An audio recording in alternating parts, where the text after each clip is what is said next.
샬롬. 오늘 4월 둘째 주일입니다. 지난 한 주 하나님께서 우리에게 한량없는 은혜를 베풀어 주셔서 오늘 또 이렇게 이 시간에 하나님 앞에 모여서 말씀을 나누게 되었습니다. 매일매일 하나님께서 우리와 동행하여 주시고 또 우리의 삶을 책임져 주신다라는 것을 느끼며 살고 있다라는 것이 얼마나 복되고 감사한 일인지 모릅니다.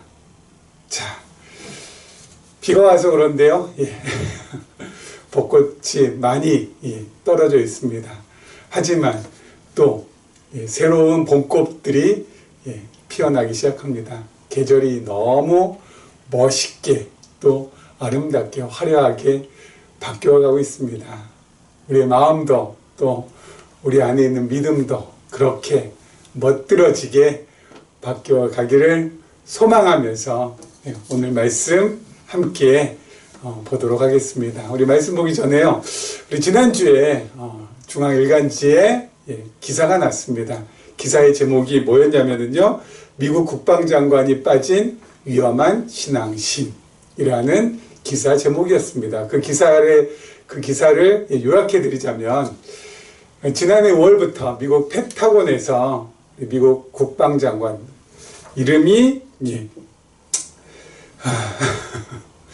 이름이 네 글자인데 요즘은 아주 가물가물합니다. 헤그세스 장관이죠.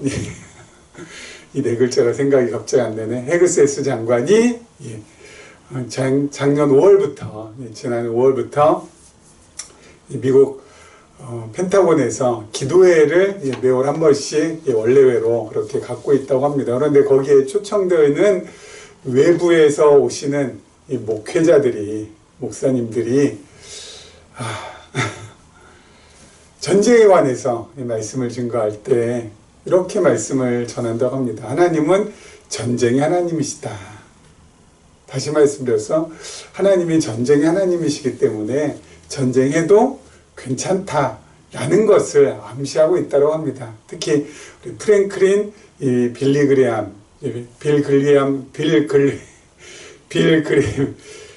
참 이 영어 발음이 이제 큰일 났네요. 빌 그레이엄 목사님의 아들인 분이시죠. 이분이 이제 특히 그런 점을 강조했다고 합니다. 그리고 또 헤그세스 장관도 이란과의 전쟁을 일컬어서 결코 사함받지 못할 자들을 향한 저주라고 하면서 그 이란과의 전쟁도 성경으로 합리화시키고 또 정당화시킨다고 합니다. 이 기사의 내용을 보면서 참 답답하기도 하고 깝깝하기도 하고 안타깝기도 하고 그러한 마음이 들었습니다. 특히 헤그세스 장관 같은 경우에는 이란과의 전쟁을 9번째 십자군 전쟁이라고 하면서 이것을 또 그렇게 또 성경을 가지고 합리화시키고 정당화시킨다라는 그러한 말을 들으면서 참 종교개혁한 지 500년이 되었지만 이게 참 어떻게 된 게 이렇게 뒤로 자꾸 퇴보하고 있나, 우리 개신교회가 자꾸 이렇게 방향을 갈피를 잡지 못하고 이리저리 헤매고 있나 라는 생각이 많이 들었습니다. 여러분, 물론 구약 여호수아에 보면요, 하나님께서 이스라엘을 가나안 땅을 점령하기 위하여서 전쟁을 치르시죠. 가나안 땅을 차지하게 하기 위해서 하나님께서 이스라엘 통하여서의 전쟁을 치릅니다. 가나안 족속하고. 그렇죠? 그래서 결국 어때요? 가나안 땅을 차지하게 하십니다. 이것은 하나님께서 이미 언약하신 하나님의 나라의 모형인 어디요? 구약에서 이스라엘 나라를 세워주신다라는 것을 밝히 보여주시는 것이지요. 근데 중요한 건 이것은 구약이라는 것입니다. 구약. 그렇죠? 구약.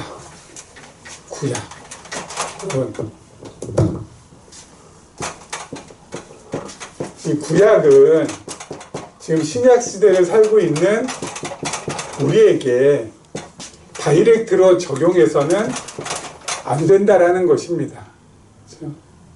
구약의 가나안 땅을 차지하기 위해서 전쟁하는 것을 신약 시대에 그대로 들어와서 이 가나안 땅 차지하기 위해서 하나님께서 이스라엘 사람들을 통하여서 전쟁을 일으키지 않았냐. 그런 것처럼 지금도 어때요? 우리 땅을 잘 보존하기 위해서 우리 땅을 위협하는 무리들이 있으면 하나님께서 전쟁을 일으켜서라도 어때요? 싸우게 하신다. 그리고 반드시 승리하게 하신다. 언제처럼? 구약의 여호수아 시대처럼. 여러분, 넌센스입니다. 말도 안 되는 것이죠. 여러분, 늘 말씀드렸습니다만 구약 성경은 우리에게 적용하기 위해서는 반드시 무엇을 거쳐야 된다고요? 예수 그리스도를 통하여서 우리에게 적용해야 된다고요. 왜요? 요한복음 5장에 예수님께서 그랬잖아요. 너희가 영생을 얻기 위하여서 성경을 연구하거니와 그 성경은 누구에 대해서 증거하는 거라고요? 나에 대해서. 그때 성경은 무슨 성경입니까? 구약 성경이잖아요. 예수님 당시. 구약 성경은 누구에 대한 증거예요? 예수 그리스도에 대한 증거예요. 그런데 예수님을 통해서 우리에게 적용이 돼야 된다고요. 그렇죠? 그래서 구약은 늘 뭐라고 했습니까? 모형이다. 뭐에 대한 모형이에요? 그리스도에 대한 모형이고 신약은 그리스도에 대한 실체라고. 그렇죠? 그리스도에 대한 모형이 바로 구약이라고. 그래서 여러분, 가나안 땅 차지하기 위한 전쟁이 지금 이스라엘과 미국과 이란과의 전쟁을 의미하는 건 절대 아닙니다. 예? 말도 안 되는 것이죠. 예? 그럼 뭡니까? 가나안 땅 차지하기 위한 것. 이것이 신약에서는 무엇을 의미합니까? 가나안 땅 차지하기 위한 것. 가나안 땅 차지한다라는 것이 가나안 땅 차지하기 위해서 전쟁을 벌인다는 것. 이게 신약에서 무엇을 의미합니까? 바로 하나님 나라를 누구를 통해서요? 예수 그리스도를 통하여서 세우신다는 것입니다. 어떻게 세우세요? 예수를 그리스도로 믿는 자들로 하여금 함께 모여서 교회를 이루게 하시고 그리고 예수 그리스도의 다스림을 받는 것. 그게 바로 뭐예요? 하나님 나라 세우는 거잖아요. 하나님 나라 세우는 거잖아요. 가나안 땅 차지한다는 것은 하나님 나라 세우는 거잖아요.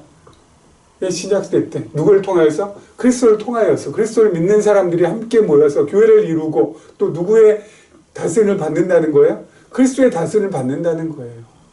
전쟁 치른다는 건 뭡니까? 그런 하나님 나라에 속한 자녀들이 이 땅에 살아갈 때 반드시 뭐가 있어요? 영적인 싸움, 영적인 전투가 있습니다. 영적 전투가 있다고요. 여러분, 전투는 전투인데 무슨 전투예요? 실제 전투가 아니라 영적인 전투예요. 그래서 전투의 대상은, 영적 전투의 대상은 눈에 보이는 사람이 아닙니다. 눈에 보이는 사람이 아니에요. 혈과 육이 아니라 뭐예요?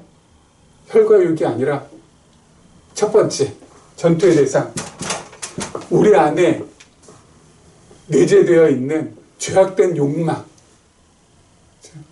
우리 안에 내재되어 있는 죄악된 이 욕심, 이게 바로 우리가 싸워야 될 대상이에요. 이게 바로 우리가 싸워야 될 대상. 가나안 땅 차지하기 위해서 전투를 벌였다, 전쟁을 했다. 우리는 평생 무슨 전쟁해야 돼요? 영적인 전쟁해야 돼요. 누구하고요? 우리 안에 있는 죄악된 본질, 시기, 질투, 미움, 욕심, 욕망, 모든 부정적인 것. 그리고 두 번째는 뭐예요? 하나님을 반하고 예수 그리스도를 인정하지 않는 세상의 풍조, 세상의 사상, 무신론, 사신론, 하나님 없다라고 하는 사람들, 없다라고 하는 그런 풍조, 하나님은 죽었다라고 하는 그런 풍조, 그리고 내 힘으로, 내 의지로 무엇이든지 이룰 수 있다라고 하는 그런 인본주의적인 가치관, 그것과 우리는 뭐예요? 싸워야 된다고요. 싸워야 된다고. 전쟁을 벌여도 그것과 전쟁을 벌이는 것이지. 예? 어떻게? 예?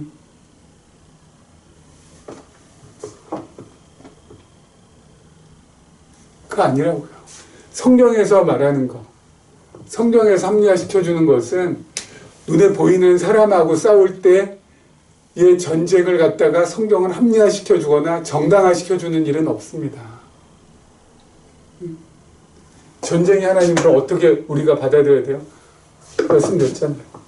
영적인 전투, 영적인 전쟁 우리가 평생 살면서 하나님 나라를 이룬 사람들이 평생 살면서 해야 될 텐데 내 안에 있는 죄악된 이 본질과 싸울 때 하나님께서 어때요? 가나안 땅 차지하게 해주셨듯이 가나안 족속들을 물리치고 가나안 땅 차지하게 해주셨듯이 내 마음에도 그러한 죄악의 본질, 죄악 때문에 나오는 모든 악한 습성들 하나님께서 어때요? 다 물리쳐 주시고 이기게 해주시고 반드시 내 안에 참된 평안을 가져다 주시겠다라는 것이죠. 그게 바로 가나안 땅과 가나안 족속과 전쟁에서 가나안 땅 차지하는 것의 신약적인 의미입니다. 예? 세상의 풍조와 우리가 어때요? 겨루어서 싸워서 반드시 세속적인 가치관, 인본주의 이길 수 있도록 해주시겠다라는 것입니다. 예?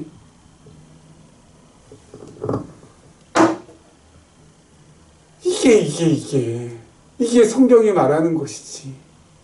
성경이 이 땅에 이루어지는 실제적인 전쟁을 합리화시켜주고 정당화시켜주고 해라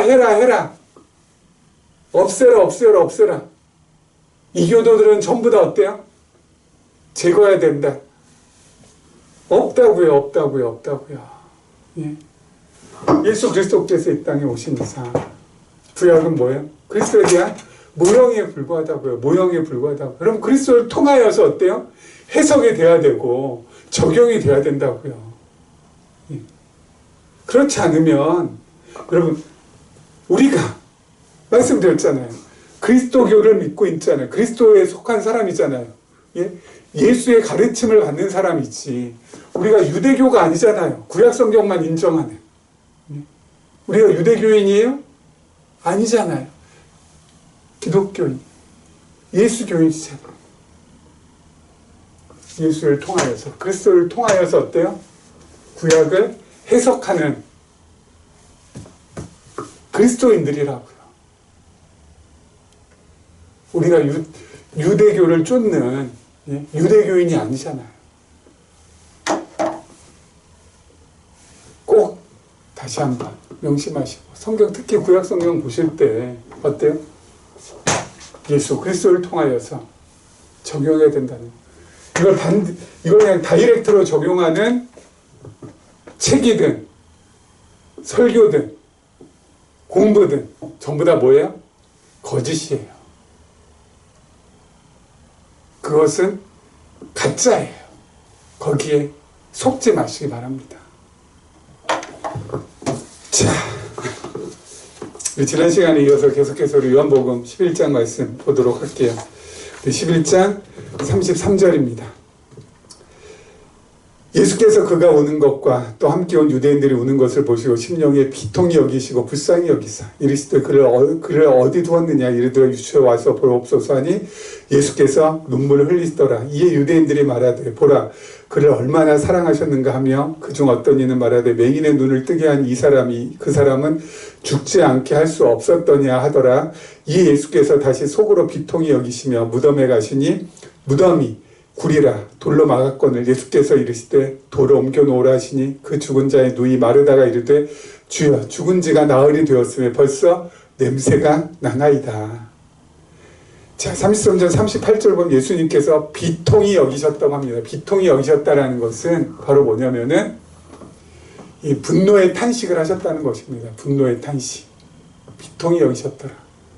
분노하면서 탄식하셨다고. 왜 분노하면서 탄식하셨을까요? 사망 권세, 죽음의 권세가 지배하는 이 어두운 세상을 바라보시며 분노하시고 탄식하셨다고요. 죽음의 세계, 이 어둠의 세계, 사망의 세계가 지배하는 이 세상을 바라보시며 비통히 여기셨다고요. 그런데 여기서 중요한 건 예수님께서 비통하게만 여기셨던 것이 아니라 그 다음 단계가 있다는 것이죠. 무엇입니까? 나사로를 살리시면서, 그리고 예수님 자신이 다시 사흘 만에 부활하시면서 그 죽음의 권세, 사망의 권세를 이기셨다는 것입니다. 그렇기 때문에 여러분, 예수님 오시기 전에 죽음과 예수님 오신 후의 죽음하고는 그야말로 완전히 달라진 겁니다. 그 죽음의 의미가. 예수님 오시기 전과 예수님 오신 후는 그 죽음의 의미가 완전히 달라졌어요. 예수님 오시기 전과 예수님 오신 후의 죽음의 의미는, 죽음은 뭐예요? 두려움의 대상, 무서움의 대상이죠. 그리고 죽음 뭐예요? 슬픔이고 아픔이죠. 그리고 죽음은 뭐예요? 끝이고 마지막입니다. 하지만 예수님 오신 다음에는 뭐예요? 죽음이라는 것은 예수님께서 이기신 후에는, 생명의 주관자이신 예수님께서 죽음을 승리하신 후에는 두려움의 대상이 아니라 이제는 뭐예요? 기꺼이 내가 받아들일 수 있는 감사의 대상이 됐습니다. 슬픔과 더 이상 아픔이 아닙니다. 뭐예요? 죽음은 소망입니다. 소망이 슬퍼하고 아파하고, 그게 아니라 오히려 어때요? 소망. 하나님 나라로 가기 위한 관문으로서의 소망. 그리고 끝이고 마지막이 아니라 뭐예요? 다시 시작이고 출발점입니다.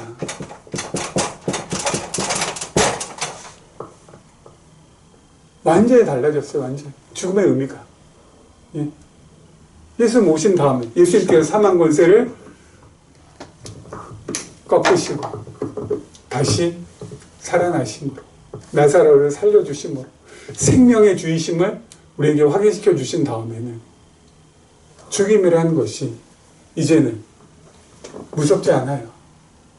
받아들여요. 감사의 대상. 죽음은 더 이상 슬픔이 아니에요. 더 이상 눈에서 눈물 나는 것도 아니에요. 소망이에요. 소망. 희망이에요. 그리고 시작이고 출발이에요. 끝이 아니라, 마지막이 아니라. 그렇게 바뀌었어요. 여러분, 이게 얼마나 놀라운 것입니까? 완전히 우리의 생각을 갖다가 전환시키고 완전히 죽음이라는 걸 바라보는 관점을 180도 하늘과 땅 차이로 바꿔놨어요. 누가요? 예수님께서. 그래서 우리는 두려움 없는 존재, 우리는 더 이상 슬프거나 아픔에만 머무르는 존재가 아니라는 거, 마지막이야, 끝이야, 이건 우리에게는 있을 수 없는 거라는 거, 늘 새로운 소망, 늘 새로운 희망, 오히려 감사, 오히려 새롭게 출발하는 스타팅 포인트. 뭐가요? 죽음. 예수님께서 죽음을 그렇게 바꿔놓으셨다고요. 너무너무 고맙고 감사하지 않은가요? 그래서 주님 찬양하는 겁니다. 자, 35절에 보면은요, 예수께서 눈물을 흘리시더라, 이렇게 나와 있습니다. 예수께서 눈물을 흘리시더라. 여러분, 우리가 요한복음 기록의 목적이 뭐라고 했죠? 예수 그리스도의 신성. 그렇죠? 예수님의 신성. 왜냐면은 요한복음을 기록하는 당시, 그 초대교회 당시나 지금이나 어때요? 예수님의 이 신성을 부인하는 사람들이 너무너무 많았잖아요. 그래서 요한복음을 통해서 예수 그리스도는 바로 누구라? 하나님이라, 하나님이라. 이것을 강조한다고 했잖아요. 그렇죠? 그런데 우리가 한 가지 꼭 잊지 말아야 될 사실 한 가지는 뭐냐면은 예수님은 참 하나님이시기도 하지만은 또 뭐예요? 참 사람이기도 하다라는 거. 예수님께서 눈물을 흘리셨다라는 거. 참 사람이시라는 거. 여러분, 예수님이 참 하나님이고 참 사람이어야 우리의 참된 구원자가 될 수 있다라고 말씀드렸습니다. 참 하나님이셔야 되기, 참 하나님이시기 때문에 예수님은 어때요? 죄가 없으신 분이시고, 참 사람이시기 때문에 우리 대신 십자가에 달려 대속의 죽음을 맞이할 수 있는 분이라는 것이죠. 이 두 가지가 있기 때문에 우리가 구원받고 영원한 생명을 선물로 받을 수 있는 것입니다. 누구 때문에요? 예수님 때문에. 그래서 예수님은 참 하나님이시고 참 사람이라는 거. 여러분 이거 꼭 명심하시기 바랍니다. 예수님 눈물 흘리셨어요. 하나님의 눈물 못 흘리겠죠. 사람이시기 때문에. 나사로의 누이들과 그를 위로해 주러 온 유대인들이 애통해하고 아파하는 걸 보고 눈물을 흘리셨다고요. 함께 하신다고요. 함께. 이것을 뭐라고 하냐면 함께 아파하고 함께 어려워하고 그 마음에 함께 동참하게 되고. 그렇죠? 예수님께서 참 사람이시기 때문에 우리가 지금 겪고 있는 모든 어려움, 힘듦, 고됨 다 겪으셨어요. 다 겪으셨어요. 참 사람이시기 때문에.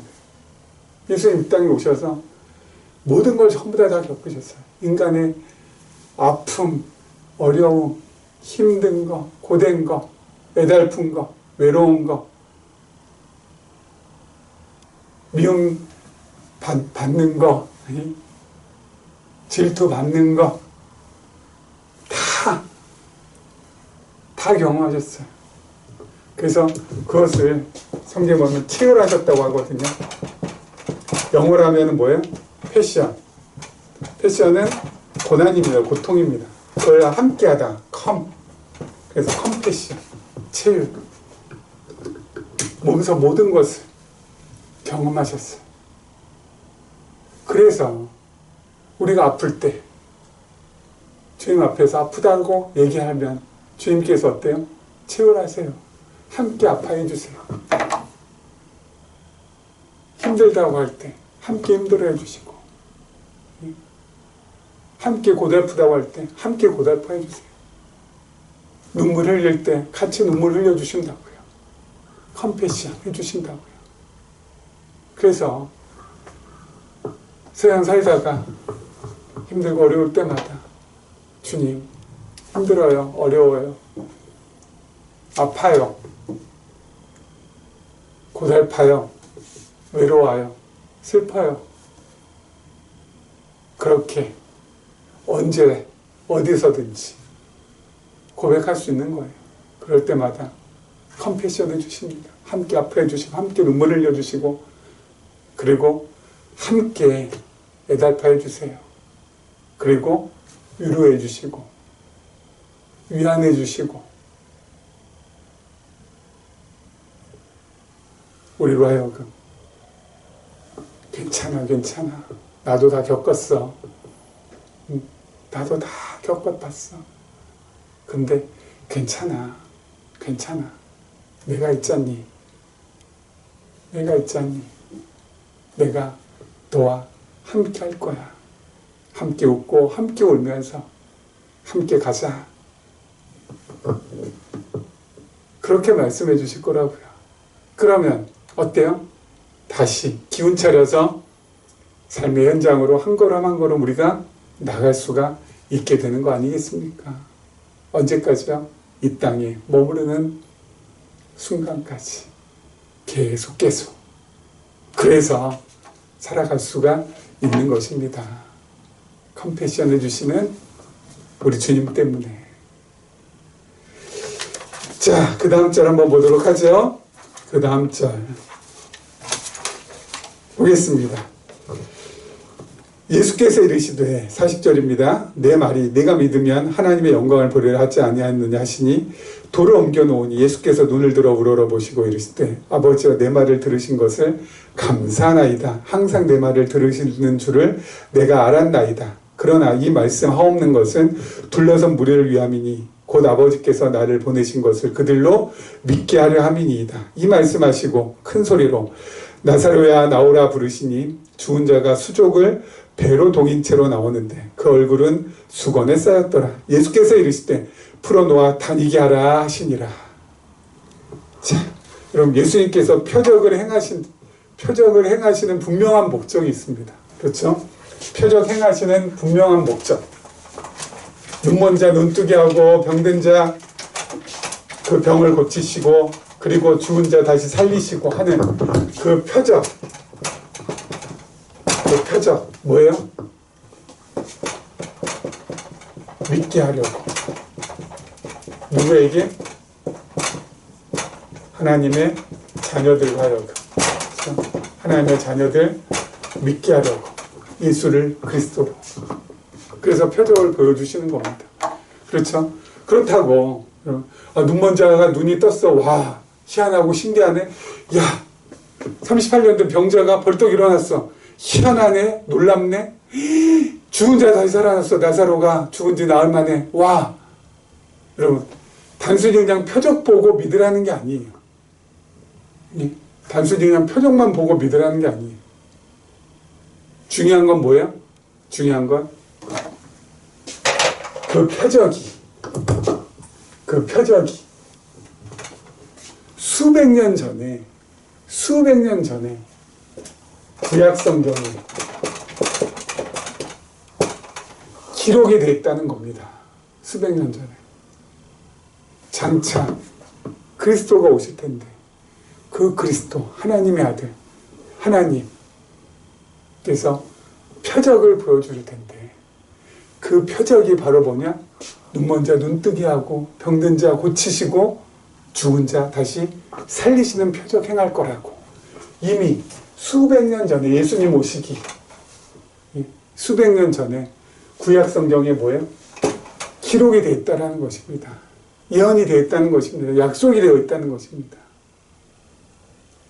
죽은 자 다시 살리는 것도 그리스도가 오시면 그렇게 된다고. 어디에요? 이사야.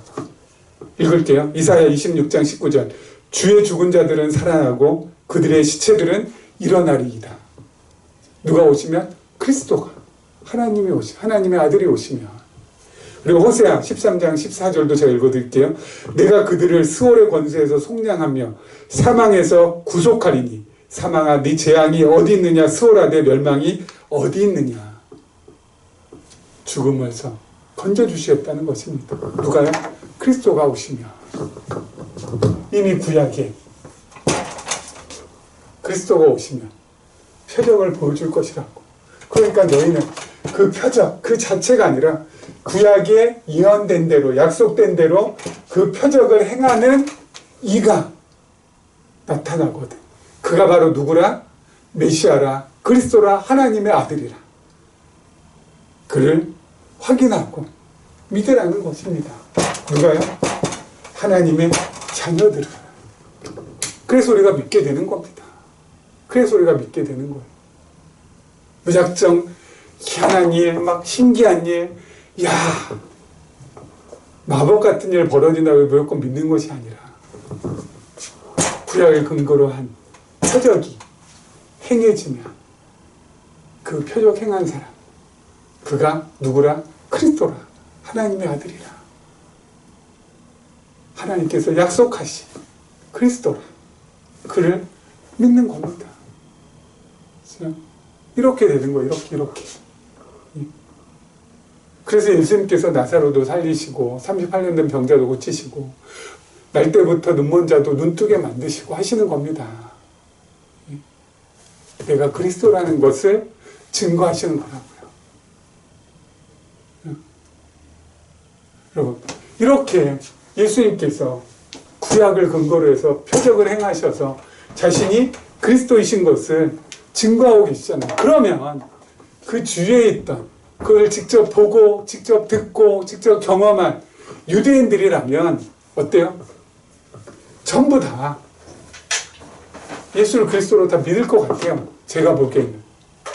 너무 명백하잖아요. 너무 명백하잖아요. 그런데 어때요? 이것을 보고도 믿지 않는 사람들이 많다라는 거. 심지어 표적을 보고 어때요? 예수를 잡아 죽이고자 하는 사람도 있다는 거. 이게 진짜 놀라운 일 아닙니까? 예? 와, 어째 그래? 왜 그래요? 말씀드렸죠. 이 세상의 사람들은 둘로 나뉜다고. 무엇과 무엇으로요? 양과 염소로.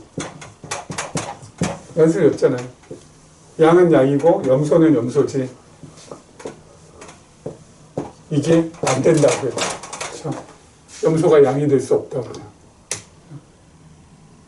염소는 염소예요. 절대 양이 될 수 없어요. 그래서 어때요? 염소에 속한 자들은 표적을 행할 때마다 잡아 죽이려고 합니다. 38년 된 병자, 눈먼 자를 날 때부터 눈먼 자 눈뜨게 했는데 안식일 어겼다고 해서 예수님을 갖다가 헐뜯고 모함하고, 심지어는 나사로 다시 살리신 것 보고도 어때요? 저 죽여야 된다고. 와, 염소는 염소예요. 그런데 여러분, 중요한 것은 우리 주님의 눈으로는 염소와 양이 보이지만 우리 눈에는 염소하고 양이 안 보인다는 것입니다. 그렇죠? 염소하고 양이 안 보여요. 특히 양 중에서도 잠자는 양이 있어요. 네. 잠자는 양하고요, 염소하고는 형태가 좀 비슷하거든요. 더 구별이 안 돼요. 잠자는 양. 하나님의 자녀이지만 아직까지 받아들이지 못한, 앞으로는 반드시 받아들일 겁니다. 잠자는 양이 있거든. 그럴 때 우리는 어때요? 누가 양인지 누가 염소인지 모르니까 끝까지 기도하고 기다려주면서 주의 말씀을, 복음을 들을 수 있도록 환경도 만들어주고, 또 어때요? 직접 들려주기도 해야 되겠죠. 왜? 모르니까. 누가 양인지 누가 염소인지. 자, 그리고 43절에 예수님께서 뭐라고 하십니까? 이 말씀하시고 큰 소리로 나사로야 나오너라, 이렇게 부르십니다. 죽은 자를 향해서 나사로야 나오너라. 이것은 산 사람을 향해서 말할 수 있는 것이지 죽은 자를 향해서 말할 수 있는 게 아니잖아요. 제가 장례식장에 가가지고 아무개 장로님 나오세요 그렇게 한다면, 아무개 권사님 나오세요 한다면, 완전 미친 사람이죠. 살아있는 사람 향해서 아무개 집사님 나오세요, 아무개야 좀 나와봐, 그렇게 얘기할 수 있는 것이지. 근데 예수님은 이미 죽어서 4일이나 됐는데 나사로야 나오거라 말씀하십니다. 왜 그럴까요? 생명의 주관자이신, 생명의 주이신 예수님 앞에서는 살아있는 사람이나 죽어있는 사람이나 다 뭐야? 일반이에요. 마찬가지예요. 한 가지예요. 생명의 주관자이신 예수님 앞에서는 살아있는 사람이나 죽어있는 사람이나 건강한 사람이나 병약한 사람이나 전부 다 뭐예요? 일반이라고요. 그렇기 때문에 예수님께서는 어때요? 자신 있게 큰 소리로 부르시는 겁니다. 살아있는 사람 대하듯이. 죽어있는 사람 부르는 거나 살아있는 사람 부르는 거나 병약한 사람, 병든 사람 부르는 거나 건강한 사람 부르는 거나 주님 앞에서 뭐야? 다 똑같다고요. 다 일반이라고요. 예? 주님 앞에서는 그냥 다 같아요. 다 같아요. 예? 우리가 그렇게 구별을 하지만은, 예? 아, 저 사람 건강한 사람, 이 사람 병든 사람, 아, 이 사람 산 사람, 이 사람 죽은 사람. 우리가 이렇게, 예? 구분하지만 주님 앞에서는 뭐예요? 다 똑같아요. 똑같아요. 주님 보시기에는 똑같아요. 똑같아요. 다를 바가 없어요. 그래서 주님은 어때요? 부르시는 겁니다. 병든 사람이건 건강한 사람이건 산 사람이건 죽은 사람이건 그 이름 부르신다고. 왜요? 부르시면 족족 전부 다 응답하게 되어 있으니까. 부르시면 반응하게 되어 있으니까. 왜요? 생명의 주관자가 부르시는데 반응 안 하면 어떨 건데.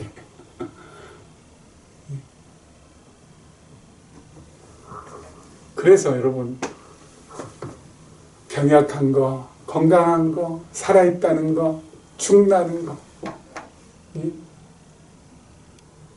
어디에 속해 있든지 간에, 어디에 속해 있든지 간에, 늘, 어때요? 우린 주님 앞에서 감사하며 살아갈 수밖에 없다는 것이죠. 병약하다고 실망할 필요 없고요. 건강하다고 교만할 필요 없고요. 살아있다고 자랑할 필요 없고요. 아이고 죽는다 좌절할 필요 없습니다. 주님 앞에서는 다 뭐예요? 내 한 가지. 내 한 가지. 그래서 주님께서 모든 것을 전부 다 주관해 나가신다라는 것을 인정하면서 병약할 때도 건강할 때도 살아있을 때도 죽는다고 할 때도 마음에 평심을 유지하면서 늘 내 마음 평평하게 다져가면서 주여 주의 뜻대로 행하시옵소서 하면서 어때요? 하루하루 주님을 인정하며 평안한 마음을 가지고 살아가는 것입니다. 그렇게 살아갈 때 내 삶이 뭐가 되는 거예요? 하나님의 계시가 되는 겁니다. 내 삶이 하나님을 드러내는 통로가 된다고요. 병들었을 때나 건강할 때나 살아있을 때나 죽어갈 때나 늘 어때요? 평안해 주여 내 삶은 하나님을 드러내는 통로입니다. 그래서 아까 말씀드린 대로 우리가 잠자는 양 여기서 누군지 모른다고 했잖아요. 잠자는 양이 말씀을 나누며 들을 수 있고 내 삶을 통하여서 하나님이 드러나는 것을 보게 될 때 그 잠에서 깰 수 있는 거 아니겠습니까? 이러한 일들이 우리 안에서 이 봄날에 가득가득 생겨나기를 주님의 이름으로 간절히 축원합니다.